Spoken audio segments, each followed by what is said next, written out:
السلام عليكم ورحمة الله وبركاته. ازيكم عاملين ايه؟ يا رب تكونوا بخير.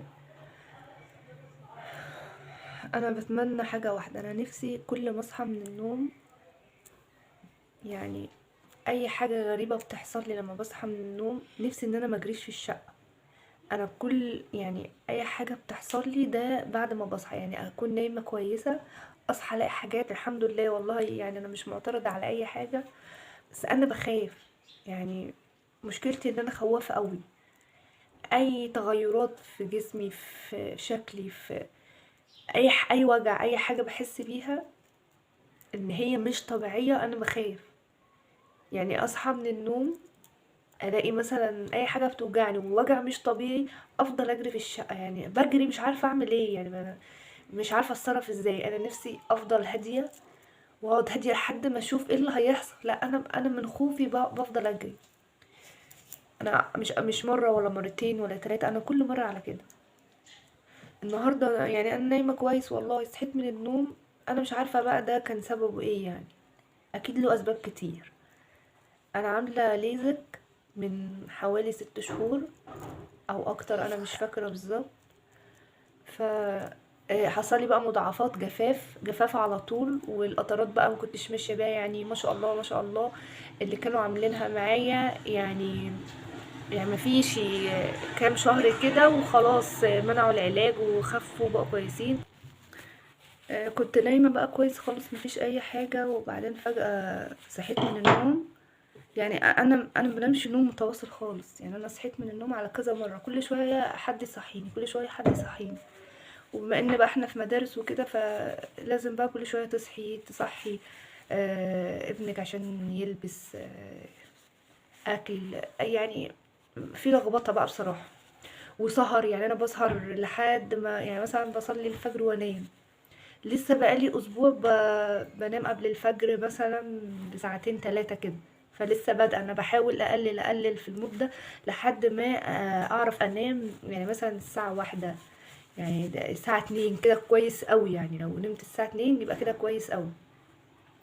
نمت بقى صحيت من النوم، بفتح عيني، الموبايل كان بيرن، بفتح عيني، دموع دموع على طول، دموع ورا بعض ورا بعض، واكني لسه طالعه من اوضه العمليات، حاسه بشكه. يعني انا كده وانا بصور لكم اصلا، وانا بقيت كويسه، ده انا يعني دلوقتي الساعه 2:30، الكلام ده من الساعه 1. انا بس الموبايل بيرن، قايمه بشوف مين جاي، افتح عيني، حسيت ان عيني دي مقفوله، في حاجه في عيني وشبوره ومش شايفه. والمشكله بقى، يعني الحمد لله الحمد لله ان العين ديت هي اللي اساسها اللي كنت بشوف بيها، لكن انا كان عندي عين ضعيفه خالص، يعني حاجه بسيطه اللي كنت بشوف بيها، والعين التانية اللي هي ديت هي اللي كنت بشوف فيها. فالمشكله ان انا لما صحيت من النوم لقيت العين دي، فاكني انا مش شايفه، يعني انا شايفه ايه، يعني شبوره وفي نفس الوقت مزغلله، وفي نفس مش عارفه افتح عيني، ببص في المرايه مش عارفه افتح عيني. دي كانت لونها احمر، يعني مش هقول لكم مثلا مغيمه شويه، لا ده كانت لونها احمر خالص. طبعا بقى اول ما شفتها كده، والدموع مش عارفه افتح عيني من كتر الدموع، وطبعا الدموع نازله في مناخيري من هنا، فعملت لي اصلا زكام وسدت لي مناخيري خالص، وميه بقى عماله تنزل. فبصراحة أنا بتمنى من ربنا إن أنا ما اخافش، إن أنا قلبي يجمد شوية، عشان أنا حاسة إن هيحصل لي حاجة بسبب الخوف اللي عندي ده. يعني أنا أنا بتعب من الخوف أكتر ما بتعب من الوجع، أو مثلا من التعب اللي بيجيلي أنا. يعني أنا بتعب من الخوف أكتر. فأنا مش عارفة بقى، انا كده انا تقريبا انا كده اللي عندي مشكله. مع اني انا لما قعدت وهديت شويه، يعني انا دلوقتي مش، يعني انا بصور وانا مش شايفه اساسا، يعني انا شايفه بس مش شايفه قوي، يعني في شبوره كده، في شبوره وفي زغلله، فيعتبر مش شايفه. ما هو لو في شبوره وزغلله انا ماشي، انا يعني مش هقدر ان انا امشي او اشوف حاجه، انا هتني قاعده مكاني لحد ما ابقى كويسه. ففضلت بقى، يعني الكلام ده من الساعه 1، الساعه دلوقتي 2:30، فضلت قاعده بقى مكاني عماله اغسل عيني بميه، حاسه ان هقول لكم الاحساس بالظبط كده. عارفين القرنيه دي، الطبقه الاولانيه مش المفروض دي بتتشال؟ دي بتتشال كده وبتعمل تحتها العمليه علشان الحفاظ على اول طبقه منها. انا حسيت بالظبط ان الطبقه دي متشاله وهي في عيني، يعني هي متشاله وموجوده في عيني بقى. فكل ما افتح عيني حاجه بتروح كده وحاجه بتيجي كده عليها. فانا مش عارفه طب يا ترى اعمل ايه. طب والدكتور اللي انا متابعه معاه، المشكله بقى ان هو مش موجود في منوف. يعني انا لو انا عوزت اروح له دلوقتي مش هلاقيه. يعني انا مش هلاقيه دلوقتي موجود في الباجور يعني لسه. وبعدين كمان بيحجز قبلها بيوم. فمشكله، فانا مش عارفه دلوقتي ده مجهود، ده مجهود زياده على عيني. زائد برضو ان هو جفاف شديد. انا اصلا عندي جفاف شديد. ولا ده كان ايه؟ انا حاسه بجرح في عيني، يعني في عيني اكنها مجروحه بالظبط، اكني لسه عامله العمليه دلوقتي. في زي ما يكون رملايه كده، بس هو مش رمله، ما فيهاش حاجه لاني غسلتها كويس. هي فيها اكنها جرح بالظبط كده. فادعولي ان قلبي يجمد شويه، لاني انا بخاف قوي. وبتمنى من كل واحد يخاف يهدى، يعني مثلا اول ما يحصل له حاجه يقعد ويهدى. وانا فعلا قعدت وهديت كده وقعدت اقول استغفر الله العظيم. قعدت اسبح وحطيت ايدي ديت على عيني وقعدت اصلي على النبي كتير قوي قوي قوي. اقسم بالله عيني بدات تفتح شويه بشويه، مع اني اول ما صحيت يعني استغفر الله العظيم استغفر الله العظيم، انا ما كانش عندي امل ان ديت شويه وهتروح. اقسم بالله ما كان عندي امل 1% ان دي هتروح. لدرجه ان انا اول حاجه عملتها، انا فضلت اقول اللهم صل على سيدنا محمد وعلى ال محمد عليه الصلاه والسلام. قعدت اقول كتير قوي على عيني كده، واحط ايدي على عيني وامشيها كده واستغفر واقول لا حول ولا قوه الا بالله. وبعد ما هديت شويه اول حاجه عملتها اتصلت على الدكتور. طبعا ما بيردوش على التليفون. انا كلمتهم واتس وقلت لهم اعمل ايه، عشان انا خايفه وقلقانه حالا. انا عايزه حل دلوقتي. فانا بصراحه ما بهديش الا لما المشكله تتحل. انا ما بعرفش اهدى كده لما المشكله لا، انا عارفه ان انا عندي مشكله، وانا نفسي تتحل ان انا اهدى، ابقى هاديه كده، ابقى هاديه لحد ما اشوف ايه اللي هيحصل. انا ممكن لو هديت شويه عادي مع عيني تبقى كويسه واخف وكده. انا بيحصل لي حاجه برضو في دماغي، انا بفضل اضرب على دماغي كده من كتر الصداع. صداع يموت بجد. بفضل رايحه جايه وخايفه جدا. فانا مش عارفه بصراحه، يعني ربنا يهديني ويهديني، ويا رب يرزقنا العافيه والصحه وما يحرمنا منها ابدا، لان فعلا الصحه دي اهم حاجه، اهم من كل حاجه فعلا. يعني ربنا يرزقنا الصحه والهدوء. يعني الواحد يبقى هادي كده وراسي لحد ما يشوف ايه اللي هيحصل، يبقى حكيم بمعنى اصح. يلا الحمد لله. وحبيت ان انا اقول لكم بس علشان لو حد عامل ليزك ان هو يقدر يفيدنا برضو ويقول يعني تجربته معاها ايه. يعني انا بصراحه انا كنت فاكره بقى، يعني انا زمايلي كانوا عاملين ليزك كتير قوي، ما شاء الله ما شاء الله الله اكبر ما شاء الله اللهم صل على النبي. ما بياخدوش علاج، ما بياخدوش قطرات، ما بيمشوش عليها. آم، يعني الجفاف حاجه بسيطه برضو، ان هي مش مستدعيه ان انت تاخدي قطره او كده او علاج. ف معرفش انا بقى اللي انا كده، انا مش عارفه. الحمد لله والله انا راضيه، بس الحمد لله احسن من الاول. انا كنت لابسه نضاره والنضاره دي كانت بتخنقني كتير، يعني مناخيري هنا من هنا، مناخيري من هنا ما اعرفش اخد نفسي. افضل شدها كده وشايلاها كده من على مناخيري من هنا عشان الحته دي بتقفل من هنا. تاني حاجه بيبقى في شبوره الازاز بيغيب، فكل 5 دقايق لازم امسحها لان كده انا مش شايفه بيها. يعني بجد حاجات كتير قوي غير ان انت مش شايفه، يعني غير ان انت مش شايفه حاجات كتير. صداع عيني هنا من فوق من هنا، صداع مستمر. كان بيجيلي برضو نوبات كده كل فتره.